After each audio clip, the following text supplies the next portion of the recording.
রাফি ভাই রাগ করে, এইটা তুমি প্রকাশ করলো অলরেডি, আসলে কি রাগ করে নাকি?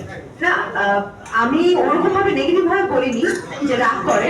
যদি সে কোনো আর্টিস্টের দ্বারা অ্যাক্টিং হচ্ছে না কিংবা সেই ক্যারেক্টারটাকে গ্রিপ করতে পারছে না, তখন তো বকা দেওয়াটা আসলে এটা স্বাভাবিক। আর শুধু শুধু আমি একটা উত্তর দিয়ে দেই। সব থেকে বেশি রাগ আমার কাছে মনে হয় সাংবাদিকদের, কেন জানেন? একটু যদি ক্যামেরার সামনে ওঠে, এই ক্যামেরা, এবার আপনি যা করেন, তাহলে চিন্তা করেন আমি কিন্তু যখন শুটিং করি সেম আপনাদের মতো অবস্থা হয়। ক্যামেরার সামনে মনিটরের সামনে বসে থাকি, সামনে কেউ আসলে চিল্লাচিল্লি করি, ঠিক মতো না হলে হয়তো রাগ করি। যদি আমি একটু that's a very good example. আমার কাছে তো মনে হয় সব থেকে রাগই হলো যে আমাদের সাংবাদিক ভাইরা, সেমনি ক্যামেরা কন্ট্রোলার।